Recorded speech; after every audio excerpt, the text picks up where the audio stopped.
මැලේසියාවට ඇවිල්ලා අද අපේ දෙවැනි දවස. ඉතින් මේ හරිය ඔයාලා දකින්න ඇති කලින් වීඩියෝ එකේදී සම්පූර්ණයෙන්ම මිස්ටේකෙන් වැහිලා තමයි තියෙන්නේ. සාමාන්‍යයෙන් ක්ලියර් වීව් එකක් තියෙන දවසට අපිට මෙතන ඉඳන් ජෙනින් හයිලන්ඩ් එක පේනවා. කේබල් කා යන වේ එකයි ඒ හරිය අර තියෙන ටෙම්පල් එකයි අපිට පොඩියට බලා ගන්න පුළුවන්.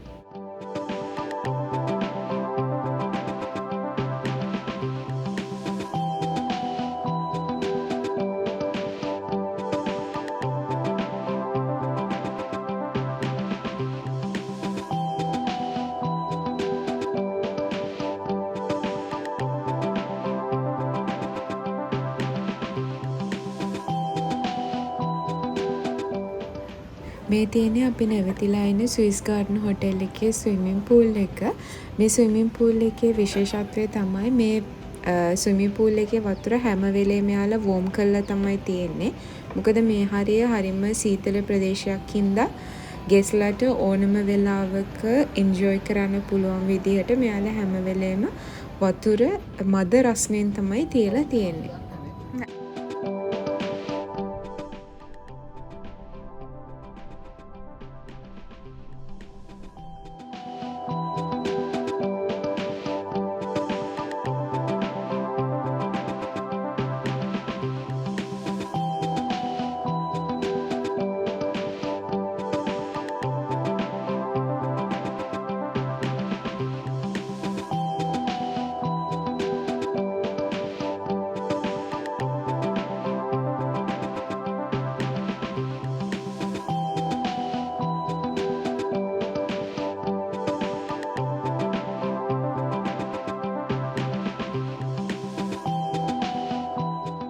අපි හොටෙල් එක බුක් කරේ බෙඩ් ඇන්ඩ් බ්‍රෙක්ෆාස්ට් විතරයි.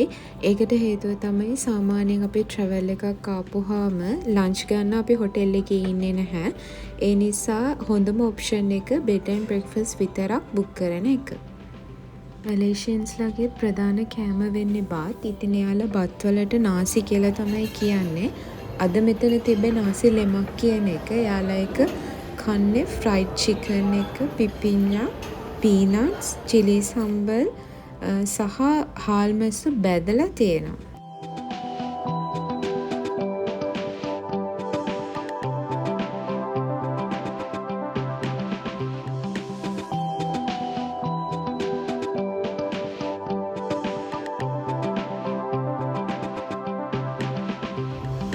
බ්‍රෙක්ෆාස්ට් එක අරගෙන ඊළඟට බටර්ෆ්ලයි ගාඩන් එකයි බී ෆාම් එකයි බලන්න තමයි යන්න ලෑස්ති වුණේ. Google Map එකේ පෙන්නපු විදිහට නම් මීටර 800ක් වගේ තමයි තියෙන්නේ. ඉතින් අපි දැන් හිතුවා ළඟ හින්දා අපි දැනට පයින් යන්න පුළුවන් කියලා. නමුත් පයින් යන්න ගත්තාම තමයි පොඩ්ඩක් අමාරු දැනෙන්නේ. මොකද ඒ හරිය කඳු වගේ තියෙනවා. ඉතින් අපි දැනට චුට්ටක් අමාරු විදිහට බ්‍රෙක්ෆාස්ට් එක අරන් නිසා යන්න. හරි ඔයාලට පේනවා අපිට ඇවිදගෙන යන්න පාරේ ඉඩක් නැහැ. ඉතින් හරිම බයෙන් තමයි ගියේ. අන්තිමට කානුව පැත්තට පැනලා එතන ගිහින් තමයි අපි ඇවිදගෙන ගියේ.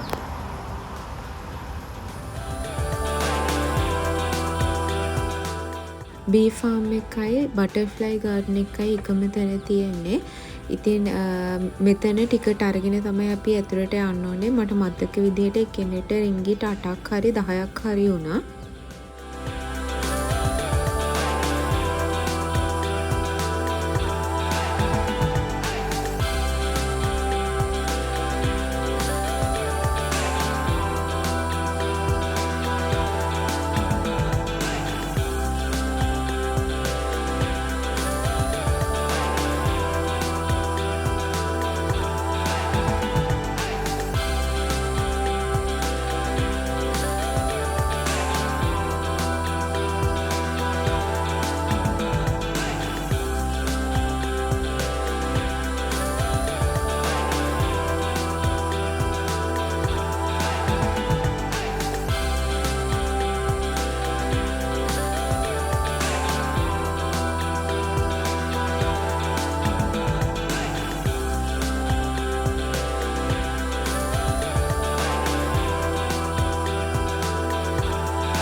මේ දැන් ඔයාලට ඔයාලට පේන සමනල්ලු වර්ගය තමයි මෙතන ගොඩාක් ඉන්නේ. එයාලා සාමාන්‍යයෙන් ටිකක් ලොකුයි. එයාලගේ මූවමන්ට් එකක් ලොකුවට පේන්නේ නැහැ අපිට.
එතන යාලා බටර්ෆ්ලයි ලයිෆ් සයිකල් එක ඩිස්ප්ලේ කරලා තියෙනවා.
මේ තියෙන්නේ බී ෆාම් එකේ මියුසියම් එක. මේක මීමැස්සන්ගේ ලයිෆ් සයිකල් එකේ ඔක්කොම විස්තර යාලා ඩිස්ප්ලේ කරලා තියෙනවා.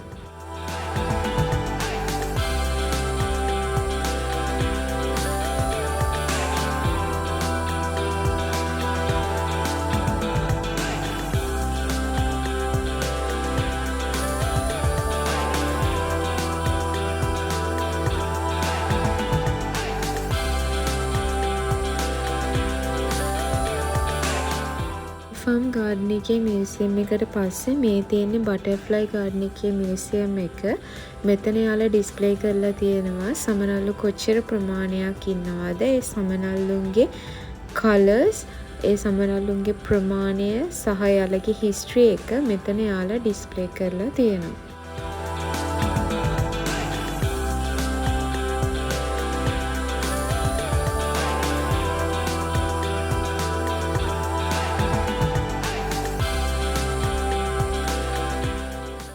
මෙතන එක්සිට් වෙද්දී මීපැණි ගන්න තැනක් තියෙනවා. ඉතින් මෙතන හිටපු බෝය අපිට කිව්වා යාලා ගාව මීපැණි වර්ග 4ක් තියෙනවායි කියලා. මීමැස්සෝ මීපැණි ලබා ගන්න විදිහ අනුව තමයි ඒක වෙනස් වෙන්නේ. මල් නැති කාලෙට මීමැස්සෝ ගස් කොළ වලින් මීපැණි ගන්නවායි කියලා කිව්වා. ඒ මීපැණි එක හරිම තික් කියලා තමයි යාලා අපිට කිව්වේ. එනේ බී හනි වලින් හදලා තියෙන කැන්ඩීස්. ඉතින් මේකේ පියෝ එකක් තියෙනවා, ස්ට්‍රෝබෙරි ෆ්ලේවර්ඩ් එකක් තියෙනවා. අපි try කරන්න අපි එකක් අරන් බැලුවා. චුටක් කන්න නම් අමාරුයි, දත්වල ඇලෙන ගතියක් තියෙනවා. ඉතින් ඔක්කොම කන්න බැරුව ගියා අපිට ඒක. අපි ඊළඟට ගියේ ස්ට්‍රෝබෙරි ගාඩන් එක බලන්න. එන්ට්‍රන්ස් එකේම තියෙන්නේ ෆ්ලවර් ගාඩන් එකක්.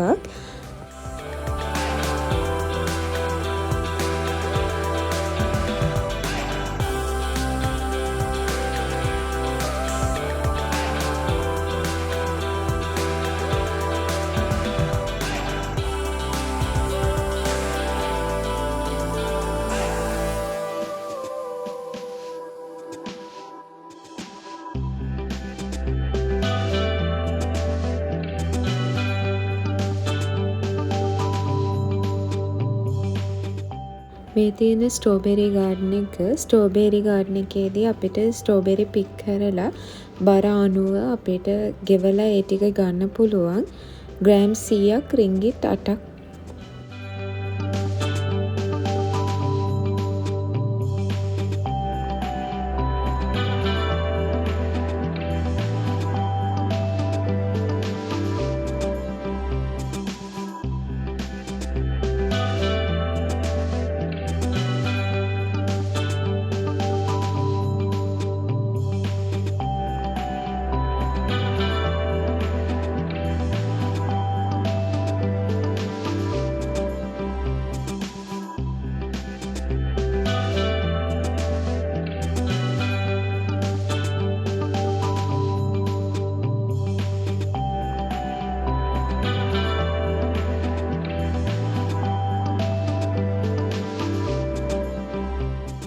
අපිත් ඉතින් ස්ට්‍රෝබෙරි ටිකක් කඩා ගත්තා. හරියටම බිල දාන්න අතමුම ග්‍රෑම් 100ම තමයි තිබ්බේ.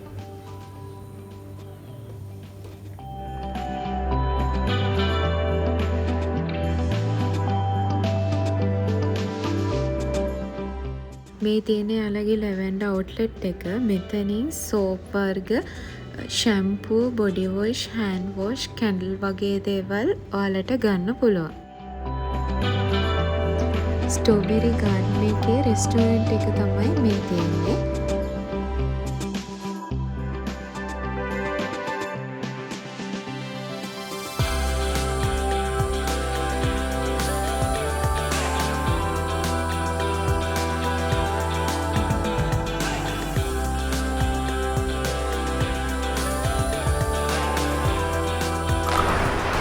මෙතනින් අපිට එක සොනියර්ස් ගන්න පුළුවන්.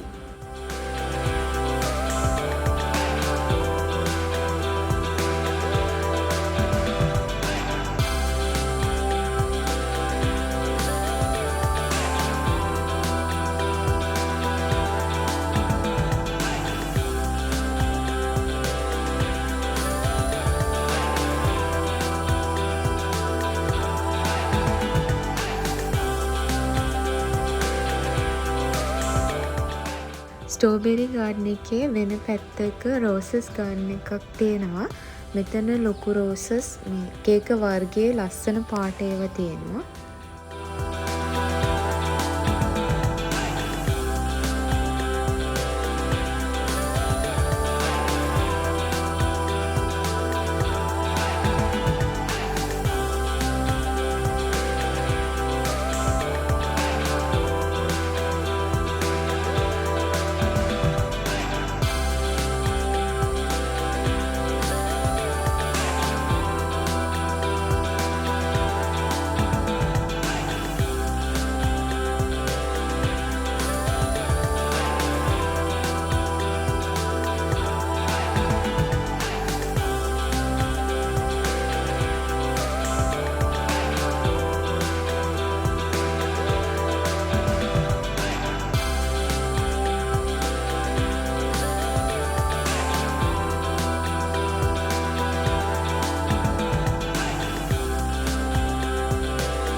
ඊළඟට අපි ආවේ කේබල් කාර් වල යන්න. ඉතින් අපි ප්‍රී බුකින් එකක් දාලා තමයි ආවේ. මොකද අපි දන්නේ නැහැ සමහර වෙලාවට බුක් කරගන්න බැරුව ගියොත්, ටිකට් එකක් ගන්න බැරුව ගියොත් කියලා අපි හේඳම්ම ටිකට් එකක් දාගෙන තමයි ආවේ. නමුත් මෙතනිනුත් ඔයාලට ටිකට් එකක් ගන්න පුළුවන්. මෙතෙන්ට කියන්නේ අවානා ස්කයි සෙන්ට්‍රල් කියලා. ඉතින් මෙතන ඉඳන් ජෙන්ටන් හයිලන්ඩ් වලට අපිට කේබල් කාර් එකෙන් යන්න පුළුවන්. ටිකට් එකේ QR කෝඩ් එකක් තියෙනවා. ඒ QR කෝඩ් එක මෙතන තියෙන මේ කවුන්ටර්ස් වලින් ස්කෑන් කරලා තමයි අපි ඇතුළට යන්න ඕනේ.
මෙතන ඔයාලට පේන්නේ චින්ස්වීට් ටෙම්පල් එක. ඉතින් එතෙන්ට තමයි අපි දැන් යන්නේ.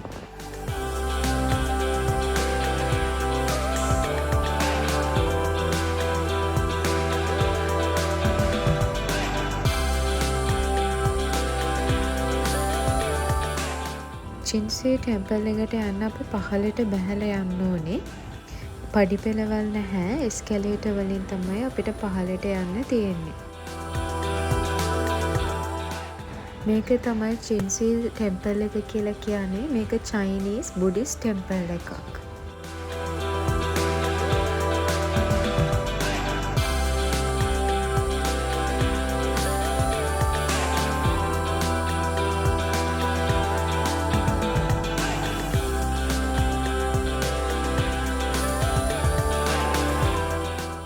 මෙතන පේනවා වෙසක් කූඩු වගේ පේපර් ලැන්ටර්න්ස් වගේක් එල්ලලා තියෙනවා. ඒව හැම එකක්ම ඩොනේට් කරපුවා තමයි තියෙන්නේ. අපිට ඩොනේට් කරන්න පුළුවන්. එක ලැන්ටර්න් එකක් රින්ගිට් 100ක් වෙනවා. අපේ නම් ලියලා එයාලට ඒක දීපුවාම එයාලා අවුරුද්දක් පුරාවට මේ පන්සලේ ඒ ලැන්ටර්න් එක තියලා තියෙනවා.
අර මැද තියෙන බිල්ඩින් එකේ තමයි අපි ඉන්නේ.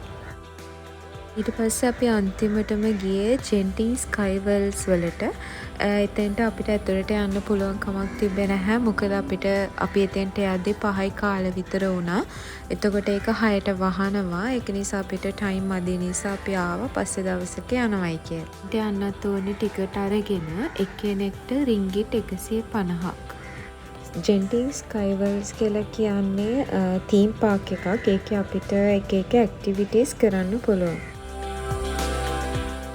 අයිඩියා එකක් ගන්න නිසා මම මේ ෆොටෝස් දෙකක් මේකට ඇඩ් කරා.